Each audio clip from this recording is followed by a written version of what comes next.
പ്രാർത്ഥിക്കും. അളവുകൂടാതെ അനന്തമായി ഞങ്ങളെ സ്നേഹിക്കുന്ന ഞങ്ങളുടെ വാഴ്ത്തപ്പെട്ട കർത്താവേ, ഒരു പ്രാവശ്യം കൂടെ തിരുസന്നിധിയിലടുത്തുണ്ടെങ്കിൽ ആരാധിപ്പാനും സ്തുതിപ്പാനും ഞങ്ങൾക്ക് തരുന്ന എല്ലാ അവസരങ്ങൾക്കായിട്ടും അനുഭവങ്ങൾക്കായിട്ടും നന്ദിയോടെ സ്തോത്രം ചെയ്യുന്നു. ഈ വിശുദ്ധ പ്രഭാതത്തിനും തിരുസന്നിധിയിലടുത്തുണ്ടെങ്കിൽ ആരാധിപ്പാൻ ഞങ്ങളെ സഹായിക്കുന്നത് കൊണ്ട് സ്തോത്രം. ആരാധനയ്ക്കായി ഒരുങ്ങുന്ന എല്ലാ പ്രിയമുള്ളവർക്കായിട്ടും നന്ദിയോടെ സ്തോത്രം. പ്രത്യേകിച്ച് ഗാന ശുശ്രൂഷയ്ക്ക് നേർന്നത് നിൻ്റെ മക്കൾക്കായിട്ട് സ്തോത്രം. ഒട്ട് സ്വർഗീയമായ കൃപ കൂടിയിരിക്കണം. സ്വർഗീയ ദൂതന്മാരോട് ചേർന്ന് കർത്താവിനെ മഹത്വപ്പെടുത്തുവാൻ നിൻ്റെ മക്കളെ സഹായിക്കണമേ എന്ന് പ്രാർത്ഥിക്കുന്നു. ഞങ്ങളുടെ വായു കൊണ്ട് ഞങ്ങൾ പാടുന്നത് ഞങ്ങളുടെ ഹൃദയത്തിൽ വിശ്വസിപ്പാനും കർത്താവിനെ മഹത്വപ്പെടുത്തുവാനും ഞങ്ങളെല്ലാവരെയും സഹായിക്കണം. സ്വർഗ്ഗത്തിലെ എല്ലാ നന്മകളാലും കൃപകളാലും ഞങ്ങളെല്ലാവരെയും വഴി നടത്തുന്ന വിവിധ സ്ഥലങ്ങളിൽ നിന്ന് ഇന്നത്തെ ആരാധന സംബന്ധിക്കുന്ന എല്ലാവർക്കായിട്ടും സ്തോത്രം. ഇന്നത്തെ ആരാധന ഞങ്ങൾക്ക് എല്ലാവർക്കും അനുഗ്രഹത്തിന് കാരണമാക്കി തീർക്കണം. എല്ലാ വിധത്തിലും തിരുനാമം മഹത്വപ്പെടണം. സകലതും ഞങ്ങൾക്ക് വേണ്ടി ജീവൻ വെച്ച യേശു ക്രിസ്തുവിൻ്റെ നിസ്തുല്യ നാമത്തിൽ അപേക്ഷിക്കുമ്പോൾ ദയതൊന്ന് കേൾക്കണം പിതാവേ. ആമേൻ. ദൈവത്തിൻ്റെ അതിപരിശുദ്ധമായ നാമം വാഴ്ത്തപ്പെടുമാറാകട്ടെ. വീണ്ടും ഒരു പ്രാവശ്യം കൂടെ ഈ വിശുദ്ധ ആരാധനയിൽ പങ്കുകൊള്ളുവാൻ ദൈവം നമ്മെ എല്ലാവരെയും അനുവദിക്കുന്നതോർത്തുകൊണ്ട് ദൈവത്തിന് സ്തോത്രം ചെയ്യുന്നു. ഇന്ന് പ്രത്യേകിച്ച് സഭ പെൺ ശിശു ഞായറാഴ്ചയായിട്ട് ആചരിക്കുന്ന ദിവസമാണ്. സഭയിലെ പെൺ ശിശുക്കളെ കരുതുവാനും മറ്റുള്ളവരെയും അതോടൊപ്പം തന്നെ കരുതുവാനും സ്നേഹിക്കുവാനും ആഹ്വാനം ചെയ്യുന്ന ഒരു ഞായറാഴ്ച കൂടെയാണ് ഇന്നേ ദിവസം. എല്ലാവരെയും ഈ വിശുദ്ധ ആരാധനയിലേക്ക് ഏറ്റവും സ്നേഹത്തോടുകൂടെ സ്വാഗതം ചെയ്തുകൊള്ളുന്നു. നാം ആയിരിക്കുന്ന ഭവനങ്ങളിൽ ഇരുന്നുകൊണ്ട് ദൈവത്തെ ആരാധിക്കുവാൻ ദൈവം നമ്മെ എല്ലാവരെയും സഹായിക്കട്ടെ എന്ന് പ്രാർത്ഥിക്കുകയും ചെയ്യുന്നു.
പ്രാർത്ഥനകൾക്കായിട്ട് നമുക്ക് തലകളെ വണക്കാം.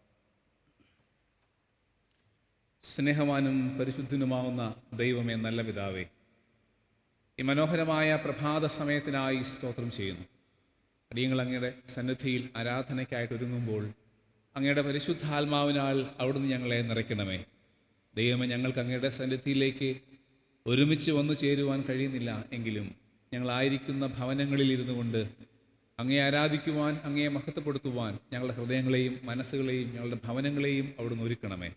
ഇന്നത്തെ വിശുദ്ധ ആരാധനയിൽ അങ്ങയുടെ സാന്നിധ്യം ഉണ്ടാകണം. ഭാവേ, ഞങ്ങൾ ഇന്ന് പെൺ ശിശു ഞായറാഴ്ചയായിട്ട് ആചരിക്കുമ്പോൾ ഭാവെ എല്ലാ പെൺ ശിശുക്കളെയും തൃക്കരങ്ങളിലേക്ക് സമർപ്പിക്കട്ടെ. അവരുടെ ജീവിതാവസ്ഥകളെ തൃക്കരങ്ങളിലേക്ക് സമർപ്പിക്കുന്നു. കൂട്ടായിരിക്കണമേ. ഞങ്ങളുടെ ആരാധനയുടെ ആദ്യോടന്തം അങ്ങയുടെ സാന്നിധ്യം ഉണ്ടാകണം. സകലതും യേശുവിൻ്റെ നാമത്തിൽ തന്നെ ആമേൻ. ആരാധനയുടെ ആരംഭമായി ജ്ഞാനകീർത്തനങ്ങളിൽ 25-ാമത്തെ കീർത്തനം നമുക്ക് ചേർന്ന് പാടാം. ജ്ഞാനകീർത്തനങ്ങളിൽ 25-ാമത്തെ കീർത്തനം കറസ്പോണ്ടിങ് ഇംഗ്ലീഷ് ഹിം 284. Devo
ആരാധിക്കാം.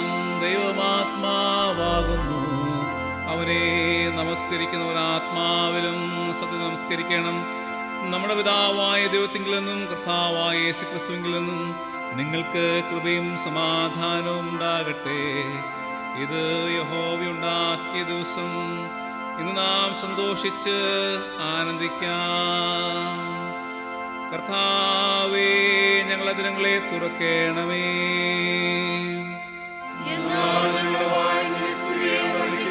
പിതാവിനും പുത്രനും പരിശുദ്ധാത്മാവിനും മഹത്വമുണ്ടാകട്ടെ.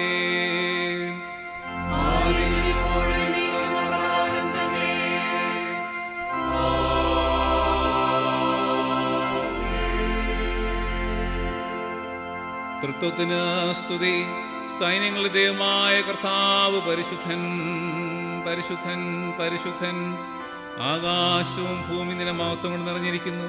മഹോന്നതനായ കർത്താവേ, നിനക്ക് മഹത്വമുണ്ടാകട്ടെ.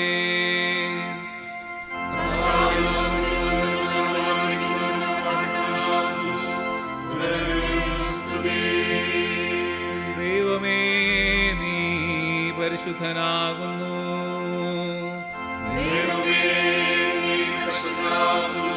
സർവശക്തനേ, നീ പരിശുദ്ധനാകുന്നു.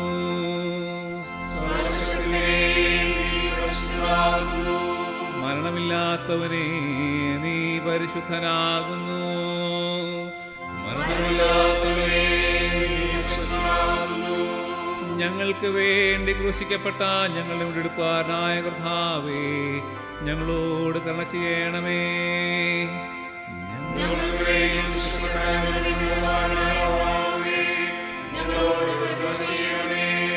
പരിശുദ്ധാത്മാവായ കർത്താവേ, ഞങ്ങളോട് കരുണ ചെയ്യണമേ.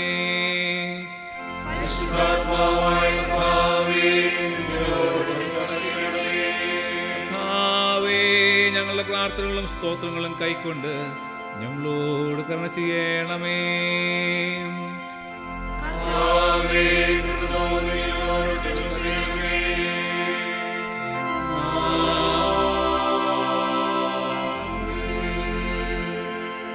സർവശക്തനായ ദൈവമേ, ഞങ്ങളുടെ കർത്താവായ യേശുക്രിസ്തു മുഖാന്തരം ഞങ്ങളുടെ ആരാധനയും സ്തോത്രവും തിരുമുമ്പാകെ അർപ്പിക്കുന്നതിനായി ഞങ്ങൾ നിന്റെ സന്നിധിയിലേക്ക് വന്നിരിക്കുന്നു. ഞങ്ങളുടെ പാപങ്ങളെ പരമാർത്ഥമായി ഏറ്റുപറയുന്നതിനും മറ്റുള്ളവർക്കും ഞങ്ങൾക്കും വേണ്ടി പ്രാർത്ഥിക്കുന്നതിനും ഞങ്ങളെ സഹായിക്കണമേ.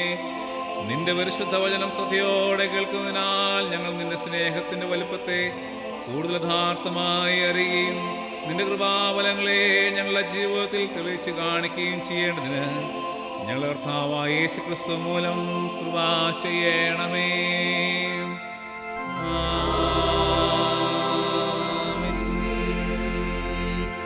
നമുക്ക് പാപമില്ല എന്ന് നാം പറയുന്നുവെങ്കിൽ നമ്മെ തന്നെ വഞ്ചിക്കുന്നു. സത്യം നമ്മളില്ലാതെയായി നമ്മുടെ പാപങ്ങളെ ഏറ്റുപറയുന്നുവെങ്കിൽ അവൻ നമ്മോട് പാപങ്ങളെ ക്ഷമിച്ച് സകല നീതിയും പോക്കി നമ്മെ ശുദ്ധീകരിപ്പാൻ തക്കവണ്ണം വിശ്വസ്തനും നീതിമാനുമാകുന്നു. ഞാൻ എഴുന്നേറ്റ് അപ്പൻ്റെ അടുക്കൽ ചെന്ന് അവനോട്, അപ്പാ, ഞാൻ സ്വർഗത്തോടും നിന്നോടും പാപം ചെയ്തിരിക്കുന്നു. ഇനി നിന്റെ മകനെന്ന പേരിന് ഞാൻ യോഗ്യനല്ല എന്ന് പറയും. ദൈവരാജ്യം സമീപിച്ചിരിക്കുന്നു. മാനസാന്തരപ്പെട്ട് സുവിശേഷത്തിൽ വിശ്വസിക്കുവിൻ. നമുക്കുള്ള മഹാപുരോഹിതൻ നമ്മുടെ ബലഹീനതകളിൽ സഹതാപം കാണിപ്പാൻ കഴിയാത്തവനല്ല. പാപമൊഴികെ സർവത്തിലും നമുക്ക് തുല്യമായി പരീക്ഷിക്കപ്പെട്ടവനത്രേ നമുക്കുള്ളത്. നമുക്ക് മുട്ടുകുത്തി മൗനമായി നമ്മെ തന്നെ ദൈവസന്നിധിയിൽ ശോധന ചെയ്യാം. നമുക്ക് നമ്മുടെ പാപങ്ങളെ ദൈവസന്നിധിയിൽ ദൈവത്തോട് വിനയമായി ഏറ്റുപറയാം. നമ്മുടെ ജീവിതത്തിൽ വന്നുപോയ കുറവശങ്ങളെ അനുതാപ ഹൃദയത്തോടെ ദൈവത്തെങ്കിലേക്ക് അടുത്ത് ചെന്നുകൊണ്ട് ഏറ്റുപറയാം. താഴെ വരുന്ന അനുതാപ പ്രാർത്ഥനകളിൽ ഒന്നാമത്തെ പ്രാർത്ഥന നമുക്ക് ഉപയോഗിക്കാം.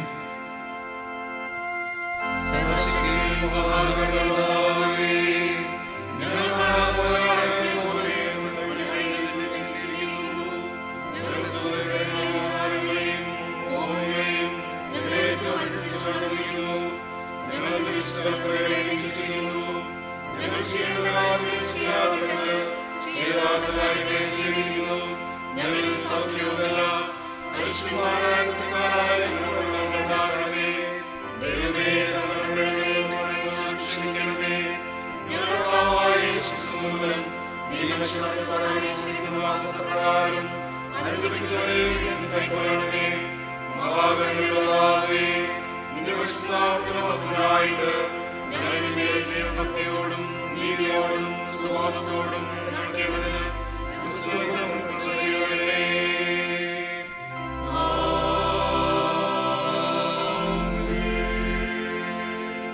കരുണയുള്ള കർത്താവേ, നിന്റെ വിശ്വാസമുള്ള ജനങ്ങൾ തങ്ങളുടെ സകല പാപങ്ങളിൽ നിന്ന് ശുദ്ധീകരിക്കപ്പെട്ട് ശാന്തമനസ്സോട് നിന്നെ സേവിപ്പാൻ അവർക്ക് പാപമോചനവും സമാധാനവും നൽകണമെന്ന് ഞങ്ങളുടെ കർത്താവായ യേശു ക്രിസ്തു മൂലം ഞങ്ങൾ അങ്ങയോട് അപേക്ഷിക്കുന്നു.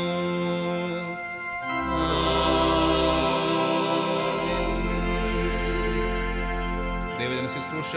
കർത്താവിനെ സ്തുതിക്കുവിൻ. 95-ാം സങ്കീർത്തനം നമുക്ക് ഗാനമായിട്ട് ഈ സമയത്ത് ആലപിക്കാം.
ഇപ്പോൾ ഇന്നത്തേക്കുള്ള വേദഭാഗങ്ങൾ വായിച്ചു കേൾക്കാം.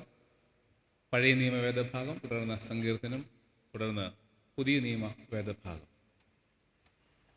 ഇന്ന് കാലത്തേക്ക് നിശ്ചയിച്ചിരിക്കുന്ന ഒന്നാം വേദഭാഗം 2 രാജാക്കന്മാർ 5-ാം അധ്യായം 1 മുതൽ 5 വരെ എഴുതപ്പെട്ടിരിക്കുന്ന ദൈവവചനങ്ങളെ കേൾപ്പിൻ. 2 രാജാക്കന്മാർ 5, 1 മുതൽ 5 വരെ.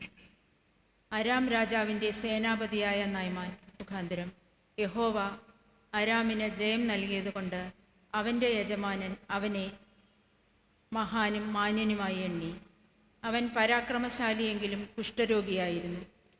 അരാമ്യർ കവർച്ചപ്പടയായി വന്നിരുന്നപ്പോൾ ഇസ്രായേൽ ദേശത്ത് നിന്ന് ഒരു ചെറിയ പെൺകുട്ടിയെ പിടിച്ചു കൊണ്ടുപോയിരുന്നു. അവൾ നയമാൻ്റെ ഭാര്യയ്ക്ക് ശുശ്രൂഷ ചെയ്തു വന്നു. അവൾ തൻ്റെ യജമാനത്തിയോട്, യജമാനൻ ശമര്യയിലെ പ്രവാചകൻ്റെ അടുക്കൽ ഒന്ന് ചെന്നെങ്കിൽ അവൻ അവൻ്റെ കുഷ്ഠരോഗം മാറ്റിക്കൊടുക്കുമായിരുന്നു എന്ന് പറഞ്ഞു. അവൻ ചെന്ന് തൻ്റെ യജമാനനോട്, ഇസ്രായേൽ ദേശക്കാരത്തിയായ പെൺകുട്ടി ഇന്നിന്ന പ്രകാരം സംസാരിച്ചു എന്ന് ബോധിപ്പിച്ചു.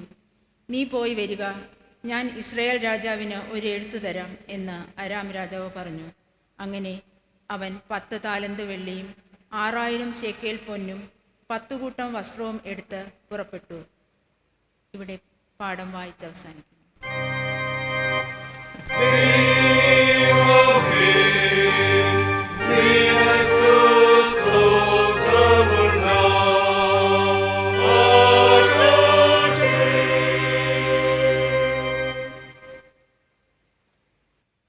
ഇന്ന് കാലത്തേക്ക് നിശ്ചയിച്ചിരിക്കുന്ന പ്രത്യേക സങ്കീർത്തനം 8-ാം സങ്കീർത്തനം, സങ്കീർത്തനം 8.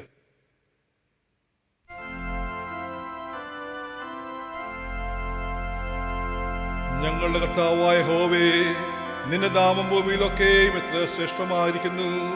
നീ ആകാശം നിന്റെ തേജസ് വെച്ചിരിക്കുന്നു.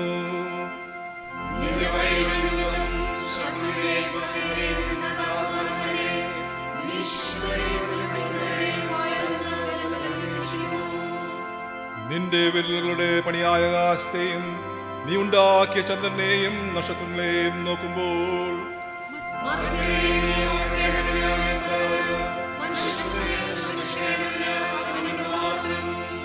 നീ അവനെ ദൈവത്തെക്കാൾ അല്പം മാത്രം താഴ്ത്തി തേജസ്സും ബഹുമാനവും അവനെ അണിയിച്ചിരിക്കുന്നു.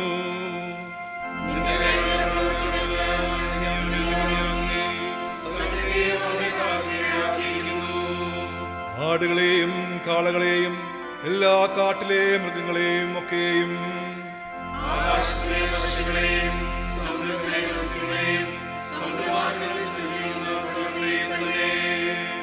ഞങ്ങളുടെ കർത്താവായ യഹോവേ, നിന്റെ നാമം ഭൂമിയിലൊക്കെയും എത്ര ശ്രേഷ്ഠമായിരിക്കുന്നു.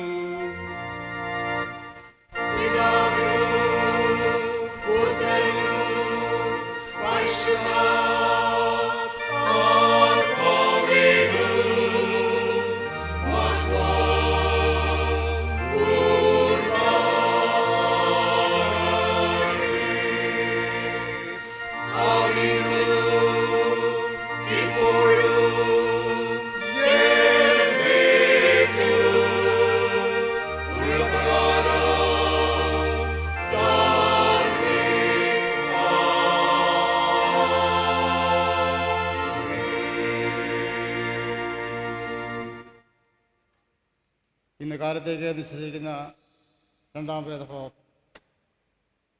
അപ്പോസ്തലപ്രവൃത്തികളുടെ പുസ്തകം 12-ാം അധ്യായം 11 മുതൽ 17 വരെയുള്ള ദൈവവചനങ്ങളെ കേൾപ്പി.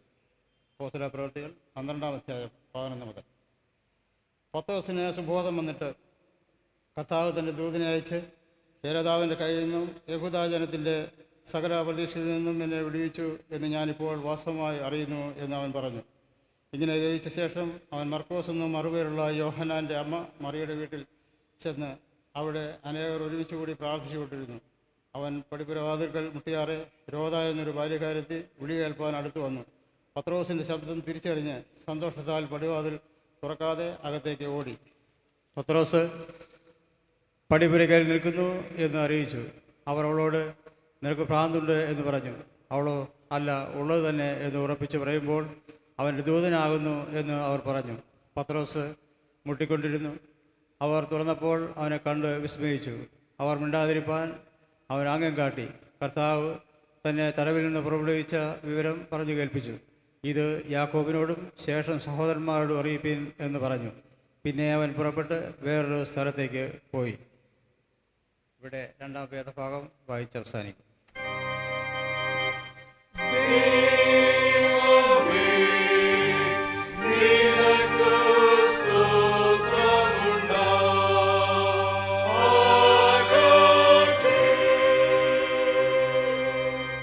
ഇന്ന് ഈ വിശുദ്ധ ആരാധനയിലേക്ക് നിശ്ചയിച്ചിരിക്കുന്ന സുവിശേഷ വേദഭാഗം വിശുദ്ധ മർക്കോസ് എഴുതിയ സുവിശേഷം 5-ാം അധ്യായം 21 മുതൽ 24 വരെയും 35 മുതൽ 43 വരെയും എഴുതപ്പെട്ട ദൈവത്തിൻ്റെ തിരുവചനങ്ങളെ ശ്രദ്ധിപ്പീൻ.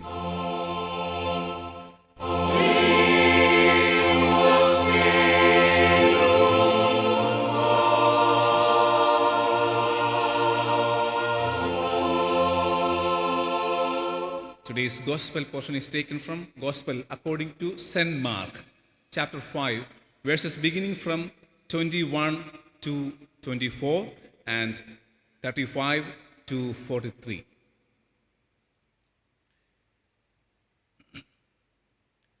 യേശു വീണ്ടും പടകിൽ കയറി ഇക്കരെ കടന്ന് കടലിനരികെ ഇരിക്കുമ്പോൾ വലിയ പുരുഷാരം അവൻ്റെ അടുക്കൽ വന്നുകൂടി.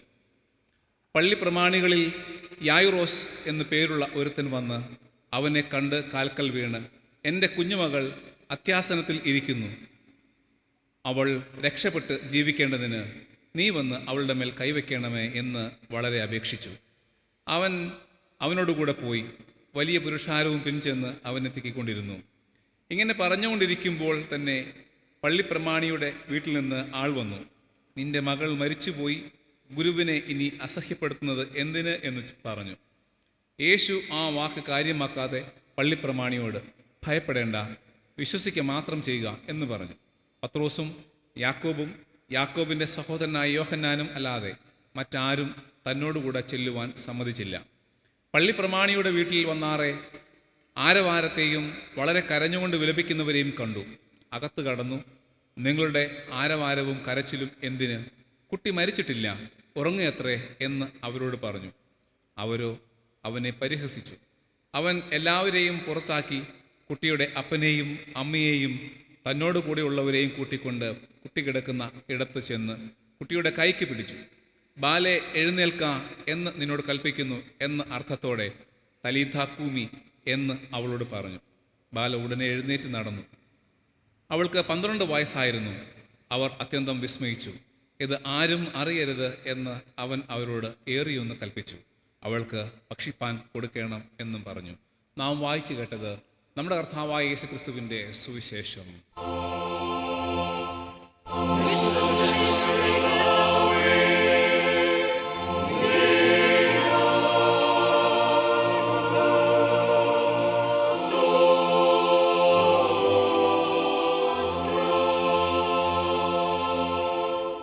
വേദഭാഗധ്യാനത്തിന് മുൻപായിട്ട് നമുക്കെല്ലാവർക്കും ചേർന്ന് ജ്ഞാനകീർത്തനങ്ങളിൽ 184 കീർത്തനം പാടാം. ജ്ഞാനകീർത്തനങ്ങളിൽ 184 കീർത്തനം.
പ്രാർത്ഥിക്കാം.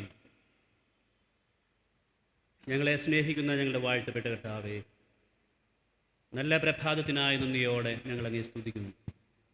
പ്രത്യേകിച്ച് ദക്ഷിണേന്ത്യ സഭ ഇന്ന് പെൺശിശു ഞായറായി ആഘോഷിക്കുമ്പോൾ കർത്താവെ, ഞങ്ങളുടെ സഹോദരിമാരോട്, ഞങ്ങളുടെ മാതാക്കളോട്, ഞങ്ങളുടെ പെൺകുഞ്ഞുങ്ങളോട് അറിഞ്ഞും അറിയാതെയും ചെയ്തു പോയ എല്ലാ കുറവുകളെയും ഞങ്ങൾ ക്ഷമിക്കണമേ എന്ന് പ്രാർത്ഥിക്കുന്നു. കാലാകാലങ്ങളിൽ ഞങ്ങൾ കരുതേണ്ടതുപോലെ കരുതാത്തതും സ്നേഹിക്കേണ്ടതുപോലെ സ്നേഹിക്കാത്തതുമായ ഞങ്ങളുടെ കുറവുകളെ അവിടെ നിന്ന് പൊറുക്കണമേ എന്ന് പ്രാർത്ഥിക്കുന്നു. അവരെ കരുതുവാനും സ്നേഹിപ്പാനും, അവിടെ നിന്ന് ഞങ്ങളെ സ്നേഹിക്കുന്ന പോലെ അവരെ തിരിച്ചും സ്നേഹിപ്പാനും കരുതുവാനും നിൻ്റെ സന്നിധിയിൽ വന്നെത്തുവോളം കർത്താവെ, നിൻ്റെ മക്കളായി കരുതുവാനും ഞങ്ങളെല്ലാവരെയും സഹായിക്കണമേ എന്ന് പ്രാർത്ഥിക്കുന്നു. അല്പസമയം മാറ്റമില്ലാത്ത വചനത്തിന് മുന്നിൽ ഇരിക്കുമ്പോൾ അവിടെ നിന്ന് ഹൃദ്യമായി ഞങ്ങളോട് ഇടപെടുകയും സംസാരിക്കുകയും ചെയ്യണമേ എന്ന് പ്രാർത്ഥിക്കുന്നു. കാൽവരി ക്രൂശിൻ്റെ മറവിലും തിരു സാന്നിധ്യത്തിൻ്റെ മറവിലും ഞങ്ങൾ ഓരോരുത്തരെയും ഇവിടുന്ന് മറയ്ക്കണം. സകലതും ഞങ്ങൾക്ക് വേണ്ടി ജീവൻ വെച്ച് യേശു ക്രിസ്തുവിനെ നിസ്തുല്യ നാമത്തിൽ അപേക്ഷിക്കുമ്പോൾ ദയതൊന്ന് കേൾക്കണം പിതാവേ, ആമേൻ. ബെന്യാമിൻ എഴുതിയ പുതിയ നോവലിൻ്റെ പേര് നിശബ്ദ സഞ്ചാരങ്ങൾ എന്നാണ്.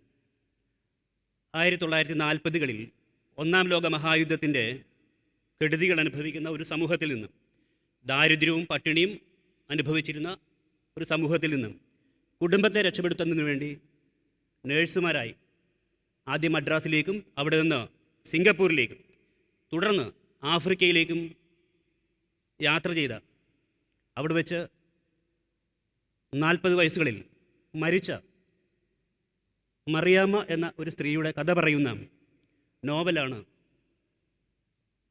നിശബ്ദ സഞ്ചാരങ്ങൾ എന്നുള്ളത്.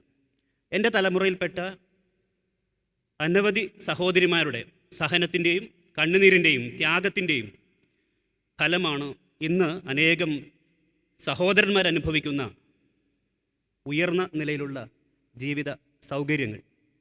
പക്ഷേ കുടുംബത്തെ രക്ഷപ്പെടുത്തുവാൻ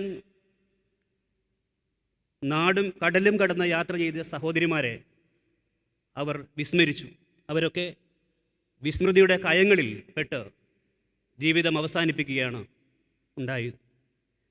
അവരെപ്പറ്റി ഓർക്കാനോ അവരെപ്പറ്റി പറയാനോ അവർക്ക് വേണ്ടി കരുതുവാനോ ആരും ഉണ്ടായിരുന്നില്ല എന്നുള്ളത്. കുടുംബം രക്ഷപ്പെട്ടപ്പോൾ മെല്ലെ സഹോദരങ്ങളും പ്രിയപ്പെട്ടവരും അവരെ മറന്നു. അവർ ഓർമ്മയിൽ നിന്നേ ഇല്ലാതെയായിപ്പോയി. ദക്ഷിണേന്ത്യ സഭ ഇന്ന് പെൺശിശു ഞായറായി ആഘോഷിക്കുകയാണ്. യഥാർത്ഥത്തിൽ ഒക്ടോബർ മാസം 11-ാം തീയതിയാണ് അന്താരാഷ്ട്ര പെൺശിശു ദിനം. എന്നാൽ ദക്ഷിണേന്ത്യ സഭ ശിശുദിനത്തോട് തൊട്ടുവരുന്ന ഞായറാഴ്ച സ്ത്രീജന പെൺശിശു ഞായറായി ആഘോഷിക്കുകയാണ്. ഈ ആചരണത്തിൻ്റെ ലക്ഷ്യം വിവിധ തരത്തിൽ പീഡനം അനുഭവിക്കുകയും വിവേചനങ്ങൾക്ക് വിധേയമാവുകയും തമസ്കരണങ്ങൾക്കും ഒറ്റപ്പെടുത്തലുകൾക്കും ലിംഗപരമായ വിവേചനങ്ങൾക്കും ഇരയായിത്തീരുന്ന പെൺശിശുക്കളോട് ഐക്യദാർഢ്യം പ്രഖ്യാപിക്കുകയും സഭയും സമൂഹവും കഴിഞ്ഞ കാലങ്ങളിൽ കുഞ്ഞുങ്ങളോട്, പ്രത്യേകിച്ച് പെൺകുഞ്ഞുങ്ങളോട് ചെയ്ത തിന്മകളെ തിരിച്ചറിയുകയും അതിനെ ഓർത്ത് അനുദപിക്കുകയും പശ്ചാത്തപിക്കുകയും ഒപ്പം ഈ കാലഘട്ടത്തിൽ അവരെ കരുതേണ്ടതിൻ്റെ ആവശ്യകത ഊന്നിപ്പറയുകയും അവരുടെ സുരക്ഷിതത്വം ഉറപ്പുവെക്കുന്നതിന് വേണ്ടി പ്രവർത്തിക്കുകയും ചെയ്യുക എന്നുള്ളതാണ്. ഇന്ന് ചിന്താവിഷയമായി നമുക്ക് നൽകിയിരിക്കുന്ന വിഷയം പെൺകുഞ്ഞുങ്ങളുടെ ഭാവി സുരക്ഷിതമാക്കുക എന്നാണ്. ഒരു മാതാവും ഒരു പിതാവും ഒരിക്കലും തൻ്റെ കുഞ്ഞ്, അത് ആണായിക്കോട്ടെ പെണ്ണായിക്കോട്ടെ, സുരക്ഷിതത്വമില്ലാതെ വളരണം എന്ന് ആഗ്രഹിക്കുകയില്ല. പിന്നെ എന്തുകൊണ്ടാണ് ഇങ്ങനെ ഒരു വിഷയം എന്ന ചിന്തയ്ക്ക് ആധാരമായിട്ട് എടുത്തിട്ടുള്ളത്? അതിന് കാരണം പെൺകുഞ്ഞുങ്ങളോടുള്ള നമ്മുടെ സമീപനമാണ്. ഈ സമീപനത്തിലാണ് യഥാർത്ഥത്തിൽ മാറ്റം വരുത്തേണ്ടത്. ഒരു കാലത്ത് സഹോദരന്മാരെ നോക്കുവാൻ പഠനം ഉപേക്ഷിച്ച നിരവധി സഹോദരിമാരെ നമുക്ക് ഈ തലമുറയിലും കാണാൻ കഴിയും. സഹോദരങ്ങളെ നോക്കുന്നതിന് വേണ്ടി അവരുടെ ഭാവി ഇല്ലാതാക്കി കളഞ്ഞ ഒരു സമൂഹം ഒരു കാലഘട്ടത്തിൽ ഉണ്ടായിരുന്നു എന്നുള്ളത് സംശയരഹിതമായ കാര്യമാണ്. കാരണം ആൺകുട്ടികളോടുള്ള സമീപനം ആയിരുന്നില്ല പെൺകുട്ടികളോടുള്ള സമീപനം എന്നുള്ളതിന്. അതുകൊണ്ട് യഥാർത്ഥത്തിൽ ഈ സമീപനത്തിലാണ് വ്യത്യാസം വരേണ്ടത്. അത് സഭയുടെയും സമൂഹത്തിൻ്റെയും വ്യക്തികളുടെയും പെൺകുഞ്ഞുങ്ങളോടുള്ള സമീപനത്തിൽ നമുക്ക് മാറ്റം വരുത്തേണ്ടതായിട്ടുണ്ട്. ഇന്ന് നാം സുവിശേഷ വേദഭാഗമായി വായിച്ചു കേട്ട മർക്കോസിൻ്റെ സുവിശേഷം 5-ാം അധ്യായം 41-ാം വാക്യത്തിൽ യേശു 12 വയസ്സുള്ള ഒരു പെൺകുഞ്ഞിനെ കരം പിടിച്ചുയർത്തിയിട്ട് അവളോട് പറയുന്നുണ്ട്, ബാലേ എഴുന്നേൽക്കുക എന്നുള്ളത്. അതിൻ്റെ അരാമ്യപദം അവിടെ കൊടുത്തിട്ടുണ്ട്, തലീദാക്കും എന്നുള്ളത്. ഇതിനർത്ഥം ബാലേ നീ എഴുന്നേൽക്കുക എന്നുള്ളത്. നമ്മുടെ വാഴ്ത്തപ്പെട്ട കർത്താവ് ഈ പെൺശിശുവിനെ കരം പിടിച്ചുയർത്തുന്നത് യഥാർത്ഥത്തിൽ ജീവിതത്തിലേക്കാണ്. മരിച്ചുപോയി എന്ന് കരുതിയ ഒരു കുഞ്ഞായിരുന്നു, ഒരു പക്ഷേ മരിച്ചിട്ടുണ്ടാവാം.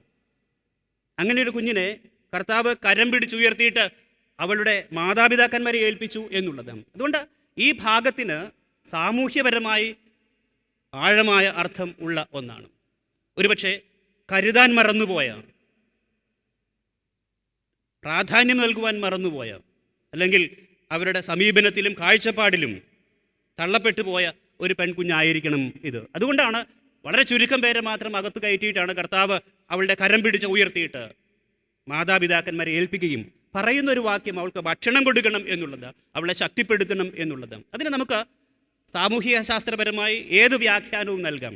അവളെ മരണത്തിന് വിട്ടുകൊടുക്കരുത്, വീഴ്ചയിലേക്ക് തള്ളിക്കളയരുത് എന്ന് തന്നെയാണ് അതിൻ്റെ അർത്ഥം. ഒരുപക്ഷെ ഇന്ന് വ്യക്തികളും കുടുംബങ്ങളും സഭയും സമൂഹവും എല്ലാം കുഞ്ഞുങ്ങളോട് പറയേണ്ട ഒന്ന് നമ്മുടെ വാഴ്ത്തപ്പെട്ട കർത്താവ് 2000-ൽ പരം വർഷങ്ങൾക്ക് മുമ്പ് പറഞ്ഞു എന്നുള്ളതാണ്. ബാലേ എഴുന്നേൽക്കുക എന്ന് പറഞ്ഞ് അവളെ ശക്തിപ്പെടുത്തുന്ന, അവളെ ബലപ്പെടുത്തുന്ന, സമൂഹത്തിൽ നിർത്തുന്ന ഒരു പ്രക്രിയ. ഇന്ന് നാം വായിച്ചു കേട്ട പാഠഭാഗങ്ങളിലെല്ലാം പെൺശിശുക്കളെക്കുറിച്ച് അല്ലെങ്കിൽ സ്ത്രീകളെക്കുറിച്ചാണ് പരാമർശനം. 4 സ്ത്രീകളെക്കുറിച്ച് ഇന്ന് വായിച്ചു കേട്ട പാഠഭാഗങ്ങളിൽ പറയുന്നുണ്ട്. ഒന്ന് ഈ ആയുറോസിൻ്റെ മകൾ എന്ന ഈ പെൺകുഞ്ഞാണ്. അവളെ കർത്താവ് കരം പിടിച്ച് ഉയർത്തി എന്നുള്ളത്. മറ്റ് 3 സ്ത്രീകളെക്കുറിച്ചുള്ള ഭാഗം പെട്ടെന്ന് പറഞ്ഞ് അവസാനിപ്പിക്കാം എന്ന് വിചാരിക്കുന്നു. എന്ത് തരത്തിലുള്ള സമീപന വ്യതിയാനമാണ് എനിക്കും നിങ്ങൾക്കും ഈ കുഞ്ഞുങ്ങളോട് ഉണ്ടാകേണ്ടത്? പ്രത്യേകിച്ച് പെൺകുഞ്ഞുങ്ങളോട് ഈ കാലഘട്ടത്തിൽ ജീവിക്കുന്ന എനിക്കും നിങ്ങൾക്കും ഏത് തരത്തിലുള്ള സമീപന വ്യതിയാനമാണ് വരേണ്ടത് എന്ന് മാത്രം പറഞ്ഞ് അവസാനിപ്പിക്കാം. ആദ്യം നാം കാണുന്ന പെൺകുട്ടി രാജാക്കന്മാരുടെ 2-ാം പുസ്തകം 5-ാം അധ്യായം 1 മുതൽ 5 വരെ വായിക്കുന്ന ഭാഗത്ത് അടിമ പെൺകുട്ടിയായി ജീവിച്ച ഒരു കുഞ്ഞിനെ കുറിച്ചാണ്. അവളുടെ പേരവിടെ രേഖപ്പെടുത്തിയിട്ടില്ല. പ്രത്യേകിച്ച് യഹൂദ സമൂഹം ഒരു ആൺമേൽ കോയ്മ നിലനിന്നിരുന്നൊരു സമൂഹമായിരുന്നു, ഒരു പാട്രിയാർക്കൽ സൊസൈറ്റി ആയിരുന്നു എന്ന് നമുക്ക് അറിയാം. അതുകൊണ്ട് തന്നെ പെൺകുഞ്ഞുങ്ങൾക്ക് പേര് ഒരിക്കലും അവർ നൽകാനുള്ള സൗമനസ്യം കാണിച്ചിരുന്നില്ല. അതുകൊണ്ട് തന്നെ ഈ പെൺകുട്ടിക്ക് ഒരു പേരില്ല. പക്ഷേ അവൾ അടിമയായിരുന്നു എന്ന് പറയുന്നു. ഈ അടിമത്വം എന്നുള്ളത് കാലാകാലങ്ങളിൽ പുരുഷ കേന്ദ്രീകൃത സമൂഹം സ്ത്രീകളെ തങ്ങളുടെ നിയന്ത്രണത്തിൽ നിർത്തുവാൻ ഉപയോഗിച്ചിരുന്ന ഒരു പ്രക്രിയയായിരുന്നു എന്നുള്ളത്. അടിമത്തം എന്ന അർത്ഥത്തിൽ തന്നെയല്ല, സ്വാതന്ത്ര്യം നിഷേധിക്കുക എന്നുള്ളത്. ഇവിടെ ഈ പെൺകുഞ്ഞ് അടിമയായിരുന്നു എന്നാണ്. എന്നാൽ ഈ അടിമ പെൺകുട്ടിയുടെ ഉപദേശം അവർ സ്വീകരിക്കുന്നുണ്ട്, അവളുടെ അഭിപ്രായങ്ങളെ അവരുടെ നന്മയ്ക്ക് വേണ്ടി അവർ സ്വീകരിക്കുന്നുണ്ട് എന്നുള്ളത്. എന്നാൽ ഇത്ര ബുദ്ധിസാമർഥ്യമുള്ള, കഴിവുള്ള, വിവേചന ബുദ്ധിയുള്ള, ഭാവിയെക്കുറിച്ച് നോക്കാൻ കഴിവുള്ള, പ്രതിസന്ധികളെ അതിജീവിക്കാനുള്ള മാർഗം ഉപദേശിക്കാൻ കഴിവുള്ള ഈ പെൺകുഞ്ഞിനെ സ്വാതന്ത്ര്യയാക്കുന്നതിനെക്കുറിച്ച് നാം കാണുന്നില്ല എന്നുള്ളത്. ഒരിക്കലും പുരുഷ കേന്ദ്രീകൃത സമൂഹം അങ്ങനെ സ്ത്രീകളെ സ്വാതന്ത്ര്യത്തിലേക്ക്, പെൺകുഞ്ഞുങ്ങളെ സ്വാതന്ത്ര്യത്തിലേക്ക് വിട്ടിരുന്നില്ല എന്നുള്ളത്. ഒരുപക്ഷെ നമുക്ക് ഒറ്റ നോട്ടത്തിൽ അങ്ങനെയൊന്നും കാണാൻ കഴിയുന്നില്ല എങ്കിലും പൊതുവെ ഒരു കാലഘട്ടത്തിലെ സമൂഹം ഇവരുടെ എല്ലാ തരത്തിലുള്ള കഴിവുകളെയും അവരുടെ കുടുംബത്തിൻ്റെയും അവരുടെ സഹോദരങ്ങളുടെയും പ്രിയപ്പെട്ടവരുടെ ഉന്നമനത്തിന് വേണ്ടി ഉപയോഗിച്ചിട്ടുണ്ട്. ഇവിടെ എങ്ങനെയാണോ നയമാൻ എന്ന് പറയുന്ന മനുഷ്യൻ ഈ അടിമ പെൺകുട്ടിയുടെ ഉപദേശം അയാളുടെ നന്മയ്ക്ക് വേണ്ടി ഉപയോഗിക്കുന്നത്, അവൾക്ക് ദൈവം കൊടുത്തിരുന്ന കഴിവുകൾ എങ്ങനെയാണോ ഈ നയമാൻ എന്ന മനുഷ്യൻ ഉപയോഗിക്കുന്നത്, അത്തരത്തിൽ തന്നെയായിരുന്നു ഒരു കാലത്ത് പ്രധാനമായും പുരുഷ കേന്ദ്രീകൃത സമൂഹം ചെയ്തിരുന്നത് എന്നതിന് സംശയമില്ല. എന്നാൽ ഒരിക്കലും സ്വാതന്ത്ര്യമാക്കുകയുമില്ല താൻ. പല സ്ത്രീകളും കുടുംബത്തിൻ്റെ രക്ഷയ്ക്ക് വേണ്ടി അവരനുഭവിച്ചിരുന്ന പട്ടിണിയുടെയും ദാരിദ്ര്യത്തിൻ്റെയും കാലഘട്ടത്തിൽ നിന്ന് കുടുംബത്തെ രക്ഷപ്പെടുത്തുന്നതിന് വേണ്ടി പല സ്ഥലങ്ങളിലേക്കും പോയിട്ടുണ്ട്. എന്നാൽ അവർക്ക് സ്വന്തമായൊരു തീരുമാനമെടുക്കാൻ ഒരിക്കലും കഴിയുമായിരുന്നില്ല. അവരുടെ ജീവിതത്തിൻ്റെ കാര്യം വരുമ്പോൾ ഒരിക്കലും ഈ കുടുംബാംഗങ്ങൾ അവരുടെ സ്വതന്ത്രമായ തീരുമാനമെടുക്കാൻ അനുവദിച്ചിരുന്നില്ല എന്നുള്ളതാണ്. ഇവിടെ യേശു ഈ പെൺകുട്ടിയെ കരം പിടിച്ചുയർത്തിയിട്ട് മാതാപിതാക്കളെ ഏൽപ്പിക്കുമ്പോൾ അവൾക്ക് ഭക്ഷണം കൊടുപ്പിൻ എന്ന് പറയുന്നതിലൂടെ, അവരെ ശക്തിപ്പെടുത്തിൻ എന്ന് പറയുന്നതിലൂടെ അവരുടെ വ്യക്തിത്വത്തെ കൂടുതൽ അംഗീകരിക്കുന്നതിനും സ്വാതന്ത്ര്യം നൽകുന്നതിനും, എന്തൊക്കെ തരത്തിൽ അടിമത്തത്തിലും അസ്വാതന്ത്ര്യത്തിലുമാക്കിയിട്ടുണ്ടോ അതിൽ നിന്ന് വിമോചിപ്പിക്കണം എന്ന് തന്നെയാണ് നമ്മുടെ കർത്താവ് ഇവരോട് പറയുന്നത്. ഒരു പക്ഷേ പുരുഷ കേന്ദ്രീകൃത സമൂഹത്തോടുള്ള കർത്താവിൻ്റെ ആഹ്വാനം കൂടി ആയിരുന്നു എന്ന് നാം ഓർക്കേണ്ടതായിട്ടുണ്ട്. പക്ഷേ ഇന്ന് നാം ജീവിക്കുന്ന കാലഘട്ടത്തിലും ഈ പറയുന്ന തരത്തിലുള്ള അസ്വാതന്ത്ര്യങ്ങൾ ഇല്ല എന്ന് തോന്നുമെങ്കിലും ഒരുപക്ഷെ സ്വതന്ത്രമായി ചിന്തിക്കുവാനോ സ്വതന്ത്രമായി തീരുമാനമെടുക്കുവാനുള്ള അവകാശം ഇന്നുള്ള നമ്മൾ ഒരു പടി കൂടെ കടന്ന് സ്വാതന്ത്ര്യമുള്ള കുടുംബങ്ങൾ എന്ന് പറയുന്ന സ്ഥാനങ്ങളിൽ പോലും ഒരിക്കലും കാണാൻ കഴിയുകയില്ല എന്നുള്ളത്. എന്നാൽ പുരുഷനെയും സ്ത്രീയെയും ദൈവം ഒരേ ആളത്വങ്ങളോടെ ഒരേ ഇച്ഛാശക്തിയോടെ ഒരേ സ്വാതന്ത്ര്യം നൽകി സ്വീകരിച്ചതാണ് എന്ന് വേദപുസ്തകം പറയും. അവരെ സൃഷ്ടിച്ചപ്പോൾ അവൻ അവരെ ആണും പെണ്ണുമായി സൃഷ്ടിച്ചു എന്നും. ഇതിൻ്റെ അർത്ഥം ആണിനും പെണ്ണിനും വ്യതിയാനങ്ങളൊന്നും സൃഷ്ടാവ് നൽകിയിട്ടില്ല എന്നുള്ളതാണ്. എന്നാൽ പക്ഷേ സമൂഹം അടിച്ചേൽപ്പിക്കുന്ന അസ്വാതന്ത്ര്യങ്ങൾ ഇന്ന് നമ്മുടെ കുഞ്ഞുങ്ങൾ അനുഭവിക്കുന്നു എന്നുള്ളത്. സ്വാതന്ത്ര്യത്തിൻ്റെ വലിയ ആകാശത്തിലേക്ക് നമ്മൾക്കുടെ കുഞ്ഞുങ്ങൾക്ക് പ്രവേശിക്കാൻ കഴിയുന്ന ഒരനുഭവം ഉണ്ടാകുമ്പോഴാണ് യഥാർത്ഥത്തിൽ ദൈവരാജ്യത്തിൻ്റെ അനുഭവം നമുക്ക് അനുഭവിക്കാനായിട്ട് കഴിയും. 2, രോധ എന്ന് പറയുന്ന ഒരു പെൺകുഞ്ഞിനെ കുറിച്ചാണ് അപ്പോസ്തല പ്രവൃത്തികളുടെ പുസ്തകത്തിൽ പറയുന്നത്. അപ്പോസ്തല പ്രവൃത്തികളുടെ പുസ്തകം 12-ാം അധ്യായം 11 മുതൽ 17 വരെ വായിക്കുമ്പോൾ അവിടെ പത്രോസ് അപ്പോസ്തലൻ്റെ തടവിൽ നിന്ന് രക്ഷപ്പെട്ട് അവൻ വരുമ്പോൾ ഈ പെൺകുഞ്ഞ് പോയി പറയുന്നുണ്ട് പത്രോസ് എത്തി എന്ന്. എന്നാൽ അവളെ വിളിക്കുന്നത് നിനക്ക് ഭ്രാന്തുണ്ട് എന്നുള്ളത്. ഇത് മറ്റൊരു തന്ത്രമാണ്. എപ്പോഴും വ്യക്തിഹത്യ എന്നുള്ളത് പലപ്പോഴും നിയന്ത്രണത്തിലാക്കുന്നതിന് വേണ്ടി സമൂഹം ഉപയോഗിച്ചിട്ടുള്ള ഒരു ഉപകരണമാണ്. നമുക്ക് കേട്ടുകേൾവിയുള്ള പല പഴഞ്ചൊല്ല് പോലെയുള്ള കാര്യങ്ങളുണ്ട്. പെൺബുദ്ധി, പിൻബുദ്ധി. നമ്മൾ കേട്ട് പഴകിയിട്ടുള്ള നമ്മളും പലപ്പോഴും ഉപയോഗിക്കുന്ന ഒരു വാക്കാണ്. പെൺബുദ്ധി എന്നുള്ളത് പിൻബുദ്ധിയാണെന്നുള്ളത്. പെൺവാക്ക് കേൾക്കുന്നവൻ പെരുവഴിയിൽ. ഇത്തരത്തിലുള്ള ക്ലീശേ വാക്കുകൾ നമ്മൾ ഒത്തിരി കേട്ടിട്ടുണ്ട്.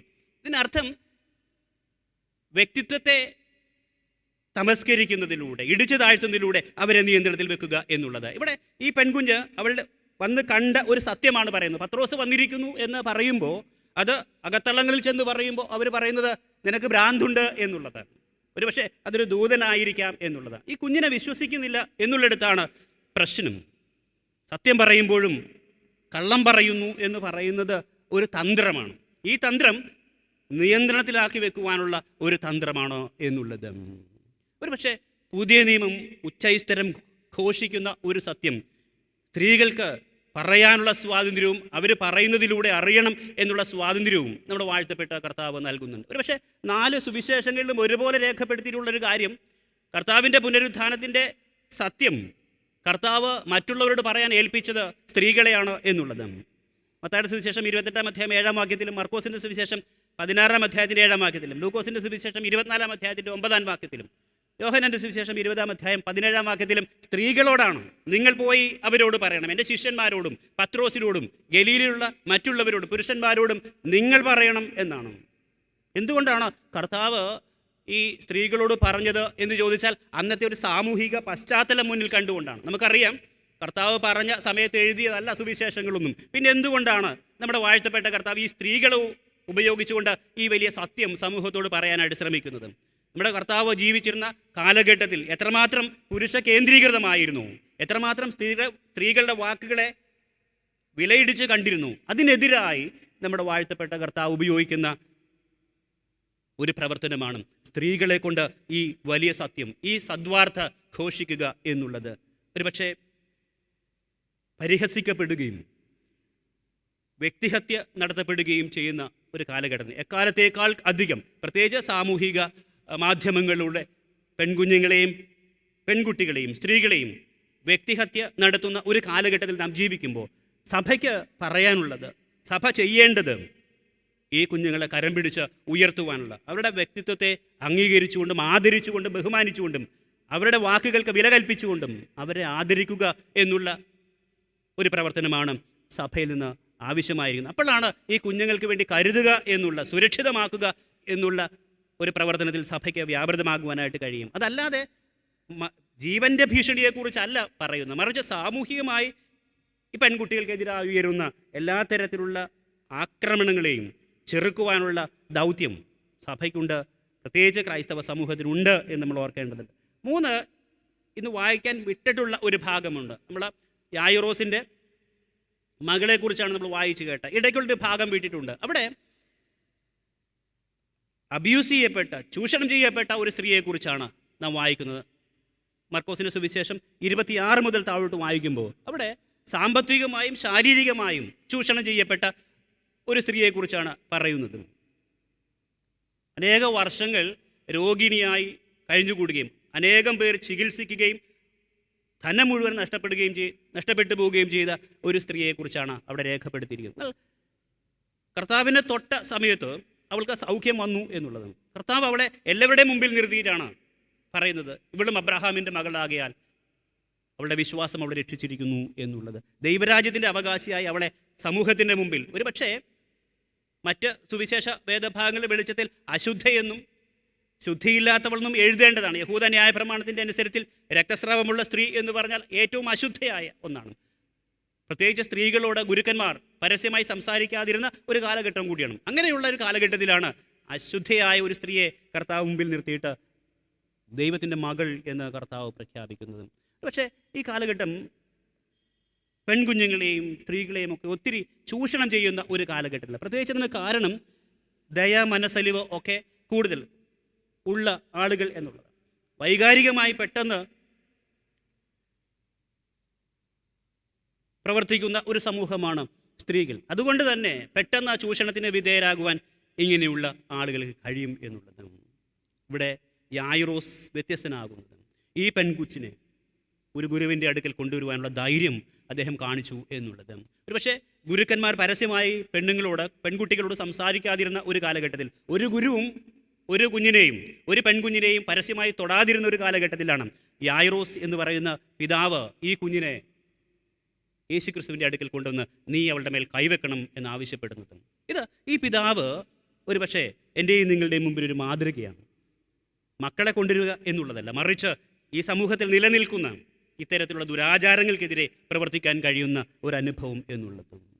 എവിടെയൊക്കെ മാറ്റി നിർത്തപ്പെടുന്നുണ്ടോ, എവിടെയൊക്കെ തമസ്കരിക്കപ്പെടുന്നുണ്ടോ, എവിടെയൊക്കെ ചൂഷണത്തിന് വിധേയരാകുന്നുണ്ടോ, അവിടെയൊക്കെ നമുക്ക് ഈ പെൺകുഞ്ഞുങ്ങളെ ഉയർത്തി കാണിക്കുവാൻ സഭ ധൈര്യം കാണിക്കണം എന്ന് തന്നെയാണ് സത്യവേദ പുസ്തകം നമ്മളെ പഠിപ്പിക്കുന്നത്. ഈ സമീപനത്തിലുള്ളൊരു വ്യതിയാനമാണ് ആവശ്യമായിരിക്കുന്നത്. പക്ഷേ സമൂഹം ഇങ്ങനെ എഴുതി തള്ളുമ്പോൾ സഭയും അതിനോട് ചേർന്ന് നമ്മളും അതിനോട് ചേർന്ന് കൂട്ടുനിൽക്കുന്ന ഒരു സാഹചര്യമാണ് ഇന്ന് നിലനിൽക്കുന്നത്. എന്നാൽ വേദപുസ്തകം നമ്മളെ പഠിപ്പിക്കുന്നത് അങ്ങനെയല്ല. യായിറോസ് എൻ്റെയും നിങ്ങളുടെയും മുമ്പിൽ ഒരു മാതൃകയാകുന്നത് എല്ലാ സാമൂഹിക പ്രതിബന്ധങ്ങളെയും ലംഘിച്ചുകൊണ്ട്, അന്ന് നിലനിൽക്കുന്ന എല്ലാ ആചാരങ്ങളെയും ലംഘിച്ചുകൊണ്ട് തൻ്റെ 12 വയസ്സുള്ള മകളെ ഒരു ഗുരുവിൻ്റെ മുമ്പിൽ കൊണ്ടുവരുവാനുള്ള ധൈര്യം കാണിച്ചു എന്നുള്ളതാണ്. ഈ ഒരു ധൈര്യമാണ് സഭയിൽ നിന്ന് ഈ ദിവസങ്ങളിൽ യേശുക്രിസ്തു പ്രതീക്ഷിക്കുന്നത്. അപ്പം മാത്രമേ നമുക്ക് പെൺകുഞ്ഞുങ്ങളെ സംരക്ഷണം ചെയ്യുന്നൊരു അനുഭവത്തിലേക്ക് വരാനായിട്ട് കഴിയത്തുള്ളൂ. ഫെമിനിസം കഴിഞ്ഞ് അതിനപ്പുറം കടന്നു വന്ന ഒരു കാലഘട്ടത്തിലാണ് നാം ജീവിക്കുന്നത്. ഇന്ന് ആഘോഷിക്കപ്പെടുന്നത് വുമനിസം എന്ന് പറയുന്ന ഒന്നാണ്. വുമനിസം എന്ന് പറയുന്നത് പുരുഷൻ്റെയും സ്ത്രീയുടെയും എല്ലാ വൈവിധ്യങ്ങളും വ്യത്യാസങ്ങളും ആഘോഷിക്കപ്പെടുന്ന ഒരു അനുഭവമാണ്. പുരുഷനെ പുരുഷനായും സ്ത്രീയെ സ്ത്രീയായും കണ്ട് അവരുടെ സ്വാതന്ത്ര്യങ്ങൾ ആഘോഷിക്കപ്പെടുന്ന, ബഹുമാനിക്കപ്പെടുന്ന, അംഗീകരിക്കപ്പെടുന്ന ഒരു ലോകത്തെക്കുറിച്ചുള്ള ചിന്തയാണ് വുമനിസം മുമ്പോട്ട് വെക്കുന്നത്. എല്ലാ വൈവിധ്യങ്ങളും, പുരുഷനും സ്ത്രീയും സമന്മാരല്ല, വ്യത്യസ്തരാണ്. വ്യത്യസ്ത തലങ്ങളിലും വ്യത്യസ്ത സാഹചര്യങ്ങളിലും വ്യത്യസ്ത ശാരീരിക മാനസിക വ്യതിയാനങ്ങളോടുകൂടിയ ആളുകളാണ്. എന്നാൽ അത് ആഘോഷിക്കപ്പെടുന്ന, പരസ്പരം അംഗീകരിക്കുകയും ബഹുമാനിക്കുകയും ചെയ്യുന്ന ഒരു അനുഭവത്തിലാണ് നമുക്ക് നമ്മുടെ പെൺകുഞ്ഞുങ്ങളുടെ ഭാവി സുരക്ഷിതമാക്കുവാനായിട്ട് കഴിയും. അത് ആസ്വദിക്കപ്പെടുകയും ആഘോഷിക്കപ്പെടുകയും ചെയ്യുന്ന ഒരനുഭവം വേണം.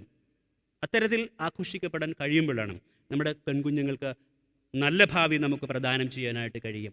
പക്ഷേ ചില വർഷങ്ങൾക്ക് മുമ്പ് മരിച്ച ഒരു കവിയാണ് എ അയ്യപ്പൻ എന്ന് പറയുന്നത്. വഴിയിൽ കടന്ന് മരിക്കുക, തിരുവനന്തപുരത്ത് വഴിയിൽ കടന്ന് മരിച്ചു പോയ ഒരു മനുഷ്യനാണ്. അദ്ദേഹത്തിൻ്റെ കവിതകൾ വളരെ പ്രസക്തങ്ങളാണ്. അദ്ദേഹത്തിനെ ഏറ്റവും സ്നേഹിച്ചിരുന്ന അദ്ദേഹത്തിൻ്റെ സഹോദരിയായിരുന്നു.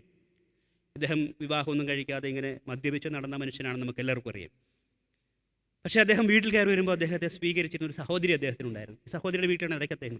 ഈ സഹോദരിയെക്കുറിച്ച് അദ്ദേഹം ഒരു 2 വരി കവിത ഇങ്ങനെ എഴുതിയിട്ടുണ്ട്. അതിങ്ങനെയാണ്: ഇനിയൊരു ജന്മമുണ്ടെങ്കിൽ ഒരേ വൃക്ഷത്തിൽ പിറക്കണം, ആനന്ദത്താലും സങ്കടത്താലും കണ്ണു നിറയുന്ന ഒരു പെങ്ങളില എനിക്ക് വേണം എന്നുള്ളത്. ഒരു പക്ഷേ നമുക്ക് അങ്ങനെ കാണാനുള്ളൊരു കാഴ്ചപ്പാടുണ്ടാകുമ്പോഴാണ് ഒരേ വൃക്ഷത്തിൽ 2 ഇലകൾ പോലെ പരസ്പരം ബഹുമാനത്തോടും പരസ്പരം അംഗീകരിച്ചും ബഹുമാനിച്ചും ആദരിച്ചും ഒരു സമൂഹം കെട്ടിപ്പടുക്കുമ്പോഴാണ് നമുക്ക് യേശുക്രിസ്തു വിഭാവനം ചെയ്യുന്ന ദൈവരാജ്യത്തിൻ്റെ അനുഭവം ജീവിക്കാനായിട്ട് കഴിയും. അതിനാവശ്യമായിരിക്കുന്നത് നമ്മുടെ പെൺകുഞ്ഞുങ്ങളോടുള്ള നമ്മുടെ സമീപനത്തിൽ നമുക്ക് വ്യതിയാനം വരുത്തണം എന്നുള്ളത്. അവരുടെ സ്വാതന്ത്ര്യത്തെ, അവരുടെ വ്യക്തിത്വത്തെ, അവരുടെ അഭിപ്രായങ്ങളെ, അവരുടെ സഹനങ്ങളെ, അവരുടെ വേദനകളെ അംഗീകരിക്കാനും ആദരിക്കാനും സമൂഹത്തിൻ്റെ മുമ്പിൽ ഉയർത്തിക്കാണിക്കാനും ശ്രമിക്കുന്ന ഒരു സമീപന വ്യതിയാനം സഭയ്ക്കുണ്ടാകുമ്പോൾ, മാതാപിതാക്കന്മാർക്കുണ്ടാകുമ്പോൾ, സഹോദരങ്ങൾക്കുണ്ടാകുമ്പോൾ അയ്യപ്പൻ പാടിയതുപോലെ നമുക്കും പാടാൻ കഴിയും, ഒരു പെങ്ങളില എനിക്കും വേണം എന്ന്. അത്തരത്തിലുള്ള അനുഭവം നമുക്ക് എല്ലാവർക്കും ഉണ്ടാകട്ടെ. അതിന് വലിയവനായ ദൈവം ഈ പെൺശിശു ഞായറാഴ്ച നമ്മെല്ലാവരെയും സഹായിക്കുമാറാകട്ടെ. ആമേൻ. നമുക്കെല്ലാവർക്കും ചേർന്ന് നമ്മുടെ വിശ്വാസത്തെ അപ്പോസ്തല വിശ്വാസ പ്രമാണത്തിൻ്റെ വാക്കുകളിലൂടെ ഏറ്റുചൊല്ലാം.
അറിയിപ്പുകൾ.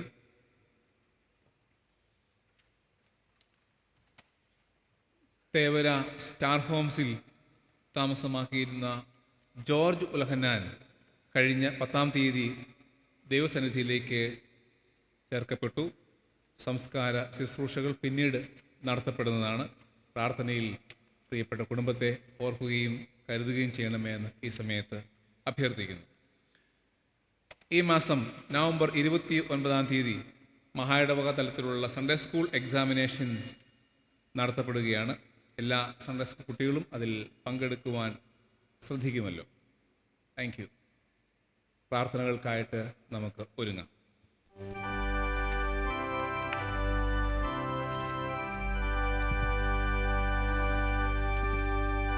കർത്താവ് നിങ്ങളോടുകൂടെ ഇരിക്കട്ടെ.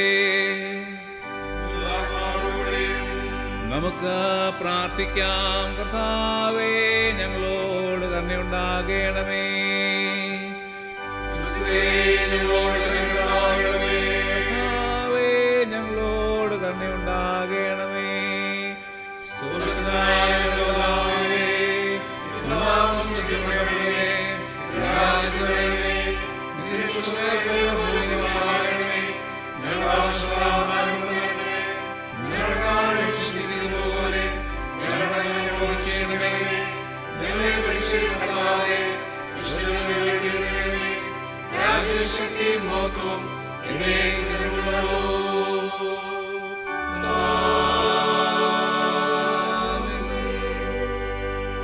ഇന്നത്തേക്കുള്ള പ്രത്യേക അപേക്ഷ.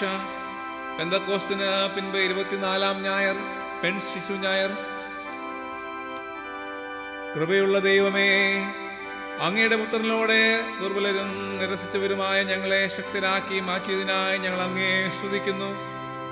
തിരസ്കരിക്കപ്പെട്ട എല്ലാ പെൺകുഞ്ഞുങ്ങൾക്കും ധൈര്യവും പുതിയ പ്രതീക്ഷയും അങ്ങ് നൽകണമേ.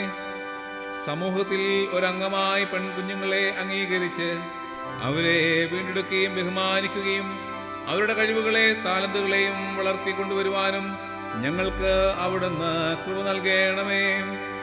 പെൺശിശുക്കൾ നീതിയും ബഹുമാനവും സ്നേഹവും അനുഭവിക്കുവാനും അവരുടെ ജീവിതം സമൂഹത്തിന് സൗരഭ്യവാസനയായി തീരുവാൻ ഇടയാക്കണമെന്നും പിതാവിനോടും പരിശുദ്ധാത്മാവോടും കൂടെ ഏകദൈവമായ കാലാവസാനം കൂടാതെ ജീവിച്ചു വാഴുന്ന ഞങ്ങളുടെ കർത്താവായ യേശുക്രിസ്തു മൂലം ഞങ്ങൾ അങ്ങയോട് അപേക്ഷിക്കുന്നു.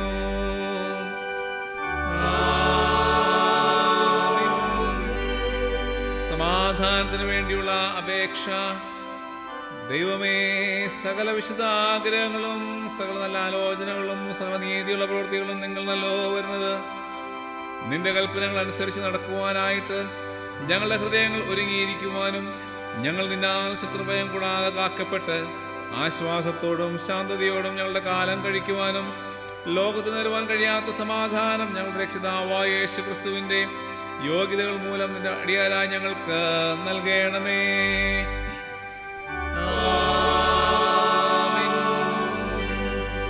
കൃപയ്ക്കായിട്ടുള്ള അപേക്ഷ. സർവശക്തനായ കർത്താവേ, നിത്യദൈവമേ, നിന്റെ മഹാശക്തിയുള്ള സംരക്ഷണം കൊണ്ട് ഞങ്ങളിവിടെയും എന്നേക്കും ശരീരത്തിലും ആത്മാവിലും പാലിക്കപ്പെടേണ്ടതിന് ഞങ്ങളുടെ ഹൃദയങ്ങളെയും ശരീരങ്ങളെയും നിന്റെ പ്രമാണങ്ങളുടെ വഴികളിലും നിന്റെ കൽപ്പനകൾക്ക് ചേർന്ന ക്രിയകളിലും നടത്തി ശുദ്ധീകരിച്ച് വരിപ്പാൻ ഇഷ്ടം തോന്നണമെന്ന് ഞങ്ങളുടെ കർത്താവും രക്ഷിതാവുമായ യേശു ക്രിസ്തു മൂലം ഞങ്ങൾ അങ്ങയോട് അപേക്ഷിക്കുന്നു.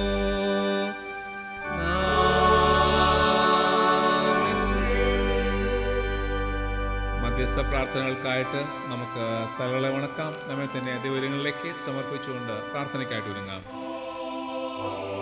നമ്മുടെ ആവശ്യങ്ങളെയും ആവശ്യഭാരങ്ങളെയും ദൈവഭാഗെ സമർപ്പിക്കാം. പ്രത്യേകിച്ച് നമ്മുടെ ലോക സാഹചര്യങ്ങളെ ഓർക്കാം. ഒരു മഹാമാരിയുടെ വലിയ വേദനയിൽ കൂടി ലോകം കടന്നുപോയിക്കൊണ്ടിരിക്കുമ്പോൾ എല്ലാ ദേശങ്ങളെയും രാഷ്ട്രങ്ങളെയും ദൈവമേ അവിടുന്ന് ആശ്വസിപ്പിക്കണമേ, ധൈര്യപ്പെടുത്തണമേ എന്ന് ദൈവത്തോട് അപേക്ഷിക്കാം. നമ്മുടെ ദേശത്തെ ഓർക്കാം, രാജ്യത്തെ ഓർക്കാം, സംസ്ഥാനത്തെ ഓർക്കാം, നാം ആയിരിക്കുന്ന അധിവസിക്കുന്ന സ്ഥലത്തെ ദൈവങ്ങളിലേക്ക് സമർപ്പിക്കാം.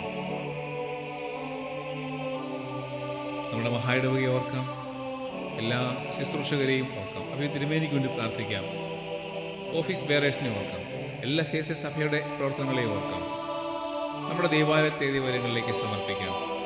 എല്ലാ കുടുംബങ്ങളെയും കർത്താവിന്റെ സമർപ്പിക്കാം. കർത്താവ് നഷ്ടപ്പെട്ടു പോകുവാനിടയാകരുത് എന്ന് ദൈവത്തോട് അപേക്ഷിക്കാം. എല്ലാ സംഘടനകളെയും ഓർക്കാം. സൺഡേ സ്കൂൾ, ഗായക സംഘം, women's fellowship, family care, area prayer മീറ്റിങ്ങുകൾ,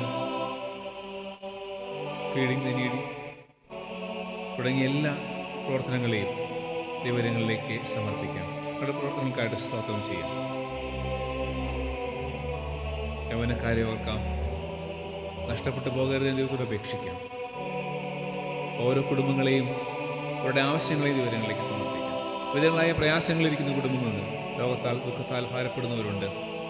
മറ്റ് പ്രയാസങ്ങളിരിക്കുന്നവരുണ്ട്. ഭാവയെ ആശ്വസിപ്പിക്കണമേ, അവിടെ ധൈര്യപ്പെടുത്തണമേ, അവരോട് കൂടിയിരിക്കണമേ എന്ന് അപേക്ഷിക്കാം. ദൂരദേശത്തായിരിക്കുന്ന നമ്മുടെ പ്രിയപ്പെട്ടവരെ ഓർക്കാം. അവരായിരിക്കുന്ന ഇടങ്ങളിൽ കർത്താവേ അവരോട് കൂടി ഇരിക്കണമേ എന്ന് നമുക്ക് ദൈവത്തോട് അപേക്ഷിക്കാം.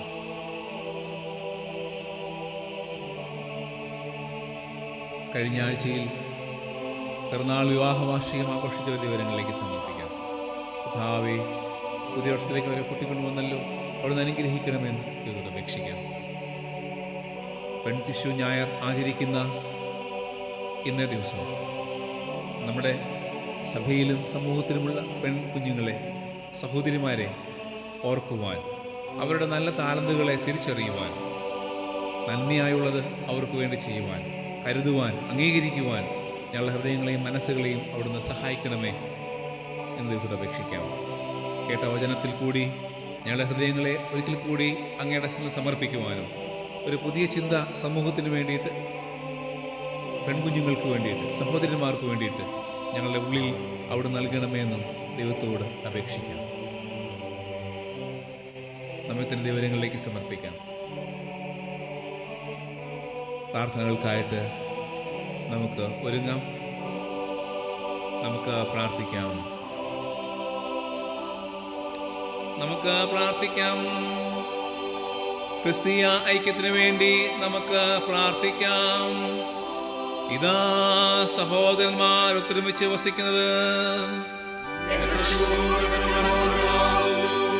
സമാധാനം ഞാൻ നിങ്ങൾക്ക് തന്നേച്ചു പോകുന്നു, എൻ്റെ സമാധാനം ഞാൻ നിങ്ങൾക്ക് തരുന്നു എന്ന് തൻ്റെ അപ്പോസ്തലന്മാർ അരുളി ചെയ്ത കർത്താവായ യേശു മശിഹായേ, ഞങ്ങളുടെ പാപങ്ങളെയല്ല നിന്റെ സഭയുടെ വിശ്വാസത്തെ ഓർത്ത് നിന്റെ ഇഷ്ടത്തിന് അനുസരണമായ സമാധാനവും ഐക്യവും നിന്റെ സഭയ്ക്കും നൽകണമെന്ന് പിതാവിനോടും പരിശുദ്ധാത്മാവോടും കൂടെ ഏകദൈവമായി കാലാവസാനം കൂടാതെ ജീവിച്ചു വാഴുന്ന അങ്ങയോട് ഞങ്ങൾ അപേക്ഷിക്കുന്നു.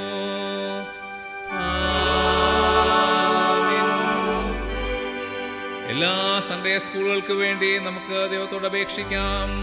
ബാലൻ തന്റെ നടപ്പിനെ നിർമ്മലമാക്കുന്നത് എങ്ങനെ?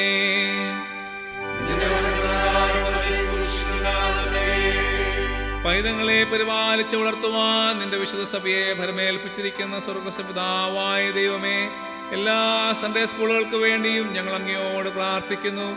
അതിൽ പഠിക്കുന്നവരെയും പഠിപ്പിക്കുന്നവരെയും നിന്റെ ജ്ഞാനത്താൽ പ്രകാശിപ്പിക്കണമേ. നിന്റെ സത്യത്തെക്കുറിച്ചുള്ള അറിവിൽ അവർ ഉല്ലസിച്ച് അങ്ങേ ആരാധിക്കുവാനും ഞങ്ങളുടെ നാളെല്ലാം നിനക്ക് സേവനം ചെയ്യുവാനും ഞങ്ങളുടെ കർത്താവായ യേശു മശിഹാ മൂലം ഞങ്ങൾക്ക് കൃപ ചെയ്യണമേ.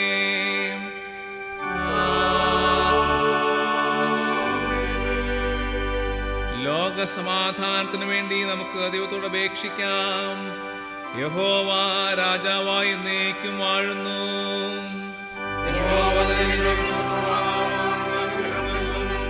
സത്യത്തിന്റെയും സമാധാനത്തിന്റെയും ഉറവയാകുന്ന സർവശക്തനായ ദൈവമേ, നിന്റെ സ്നേഹത്തെക്കുറിച്ചുള്ള അറിവുകൊണ്ട് ഭൂമി മുഴുവൻ നിറയുവോളം ശാന്തതയിൽ നിന്റെ രാജ്യം പുരോഗമിക്കത്തക്കവണ്ണം സകല മനുഷ്യരിലും സമാധാനത്തിനായുള്ള യഥാർത്ഥ വാഞ്ചയുളവാക്കണമേ.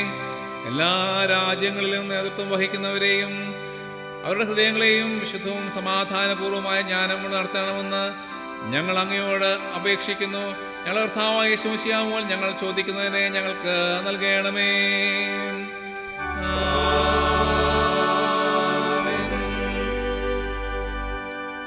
ദൂരസ്ഥനായ നമ്മുടെ പ്രിയപ്പെട്ടവർക്ക് വേണ്ടി നമുക്ക് ദൈവത്തോട് അപേക്ഷിക്കാം. യഹോവയുടെ ദയോ എന്നേക്കും എന്നേക്കും അവന്റെ ഭക്തന്മാർക്കും സർവശക്തൻ നിത്യനുമായ ദൈവമേ, ഞങ്ങളിൽ നിന്ന് ദൂരെ ഇരിക്കുന്ന എല്ലാവരെയും നിന്റെ കരുണയുള്ള സംരക്ഷണയിലും കാവലിലും ഞങ്ങൾ ഭരമേൽപ്പിക്കുന്നു. നിന്നോടുള്ള സംസർഗത്തിൽ ഞങ്ങൾ സമീപസ്ഥരായിരിക്കുന്നുവല്ലോ. തിരുക്കൂട്ടായ്മയിൽ നിന്ന് അകന്നിരിക്കുവാൻ അവരെ സമ്മതിക്കരുതേ. ധന്യവും പരിശുദ്ധവുമായ തിരുസംസർഗത്തിൽ ഞങ്ങളെയും അവരെയും കാത്തുകൊള്ളണമെന്ന് ഞങ്ങളുടെ കർത്താവായ യേശുക്രിസ്തു മൂലം ഞങ്ങൾ അങ്ങയോട് അപേക്ഷിക്കുന്നു.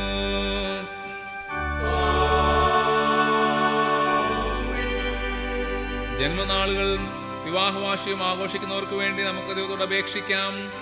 എൻ മനമേ യഹോവയെ വാഴ്ത്തുക. സർവശക്തനും നിത്യനുമായ ദൈവമേ, ഞങ്ങളുടെ നാളുകൾ പെരുകിയിരിക്കുന്നത് നിന്റെ കൃപ കൊണ്ട് മാത്രമാകുന്നുവല്ലോ. കഴിഞ്ഞ ആഴ്ചയിൽ ജന്മദിനം കൊണ്ടാടിയവരെയും വിവാഹവാർഷികം ആഘോഷിച്ചവരെയും ഞങ്ങൾ തിരുമുമ്പാകെ ഓർക്കുന്നു. പുതിയൊരാണ്ടിന്റെ ആരംഭത്തിലേക്ക് നീ അവരെ സുഖത്തോടും സമാധാനത്തോടും കൊണ്ടുവന്നിരിക്കുന്നതിനായി ഞങ്ങൾ നിനക്ക് സ്തോത്രം ചെയ്യുന്നു. കഴിഞ്ഞ കാലത്തെ അവരുടെ പാപങ്ങളെല്ലാം അവരോട് ക്ഷമിച്ച് അവരുടെ ആയുസ്സിനെല്ലാം നാളും അവരോട് കൂടെ ഇരിക്കണമേ. തിരുകൃപാപ്രകാശത്തിൽ അവരെ നടത്തുകയും മഹത്വരാജ്യത്തിനായി അവരെ ഒരുക്കുകയും ചെയ്യണമെന്ന് ഞങ്ങളുടെ കർത്താവായ യേശു മശിഹാ മൂലം ഞങ്ങൾ അങ്ങയോട് അപേക്ഷിക്കുന്നു.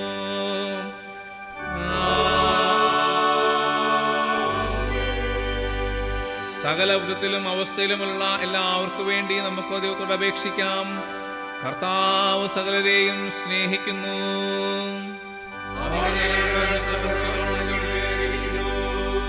സകല മനുഷ്യവർഗത്തിന്റെയും സൃഷ്ടാവും പരിപാലകനുമായ ദൈവമേ, സകല വിധത്തിലും അവസ്ഥയിലുമുള്ള എല്ലാവർക്കു വേണ്ടി ഞങ്ങൾ അങ്ങയോട് താഴ്മയെ അപേക്ഷിക്കുന്നു.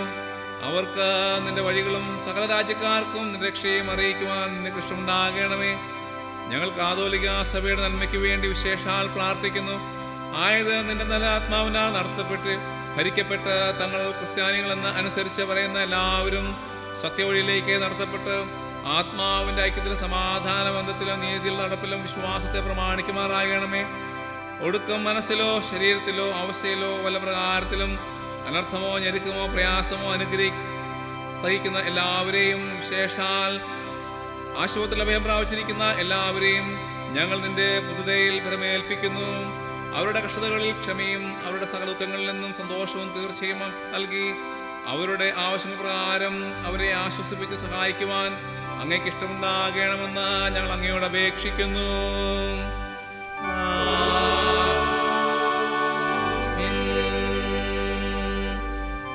നമുക്ക് വീണ്ടും പ്രാർത്ഥിക്കാം.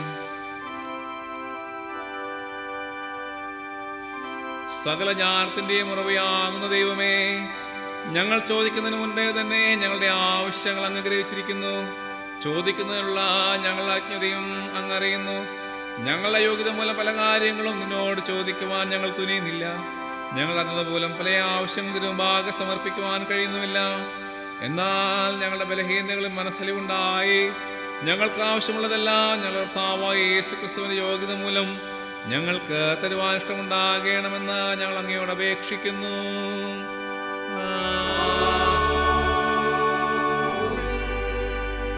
നമ്മുടെ പ്രാർത്ഥനകളും സ്തോത്രങ്ങളും ദൈവമുമ്പാകെ സമർപ്പിച്ചിരിക്കുന്ന ഈ സമയത്ത് വീണ്ടും നമുക്ക് ഒരുമിച്ച് ചേർന്ന് പ്രാർത്ഥിക്കുന്നതിനായി പൊതുവിലുള്ള സ്തോത്ര പ്രാർത്ഥന നമുക്ക് ഉപയോഗിക്കാം. പൊതുവിലുള്ള സ്തോത്ര പ്രാർത്ഥന.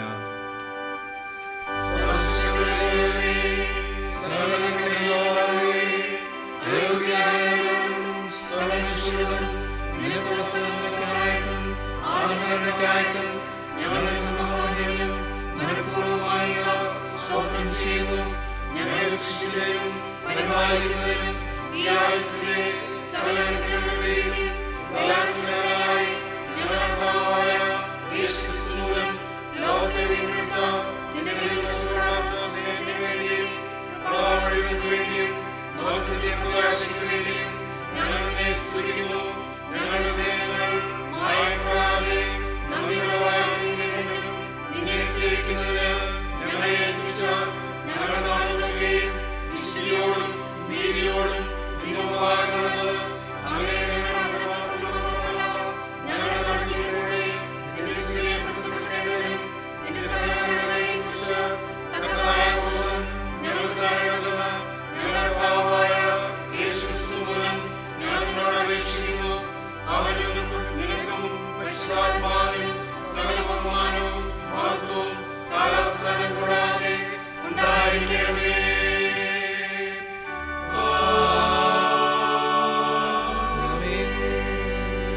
കർത്താവേ, നിന്നെ നോക്കി വിളിക്കുന്നവരായ നിങ്ങളുടെ പ്രാർത്ഥനകളെ കരുണയോടെ കൈക്കൊള്ളണമെന്ന് ഞങ്ങൾ അങ്ങയോട് അപേക്ഷിക്കുന്നു. ഇന്നിന്ന കാര്യങ്ങളെ ചെയ്യേണ്ടതാവുന്നവർ കണ്ടറിയുവാനും അവയെ വിശ്വസ്തയോടെ നിവർത്തിക്കുവാനും അവർക്ക് കൃപയും ശക്തിയും ലഭിക്കുവാനും ഞങ്ങളുടെ കർത്താവായ യേശു മിശിഹാ മൂലം ഞങ്ങൾക്ക് കൃപ ചെയ്യണമേ.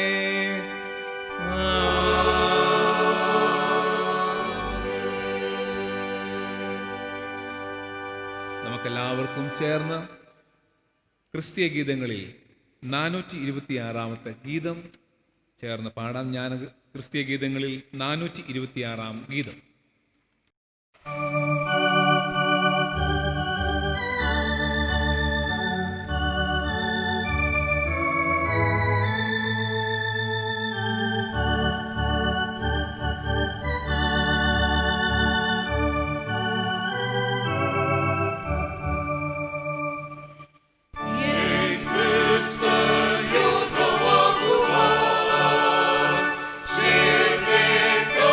Soy yo.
നമുക്ക് പ്രാർത്ഥിക്കാം.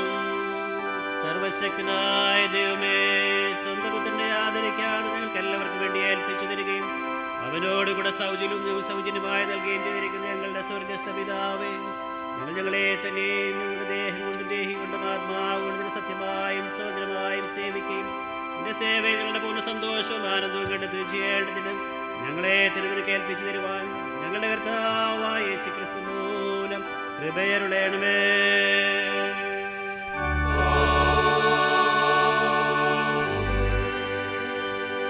ഒടുവിൽ വിശ്വാസമുള്ള ഹൃദയങ്ങളോടെ കർത്താവിൻ്റെ ആശീർവാദം കൈക്കൊള്ളുവിൻ. കർത്താവ് നിങ്ങളെ അനുഗ്രഹിച്ച് കാക്കുമാറാകട്ടെ.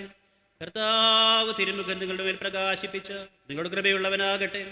കർത്താവ് തിരുമുഖം നിങ്ങളുടെ മേൽ ഉയർത്തി നിങ്ങൾക്ക് സമാധാനം നൽകുമാറാകട്ടെ. ഇങ്ങനെ പിതാവും പുത്രനും പരിശുദ്ധാത്മാവുമായ ആ സർവശക്തനായ ദൈവത്തിൻ്റെ അനുഗ്രഹം നിങ്ങളുടെ ഉണ്ടായി എല്ലായ്പ്പോഴും നിങ്ങളോടുകൂടി ഇരിക്കുമാറാകട്ടെ.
ഒടുവിലായി നമുക്കെല്ലാവർക്കും ചേർന്ന് ജ്ഞാനകീർത്തനങ്ങളിൽ 455 കീർത്തനം ചേർന്ന് പാടാം.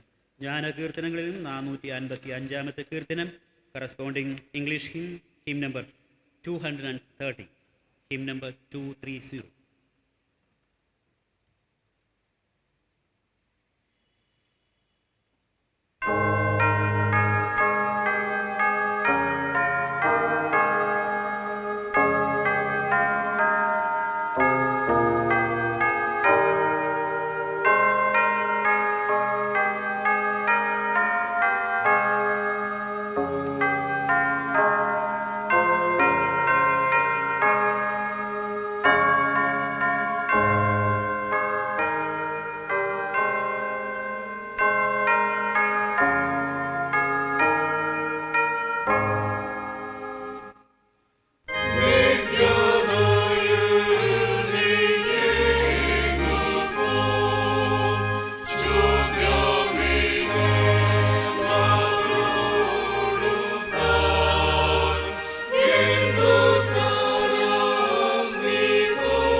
ഇരിക്കട്ടെ. നമുക്ക് സമാധാനത്തോടെ പോകാം. ആമേൻ.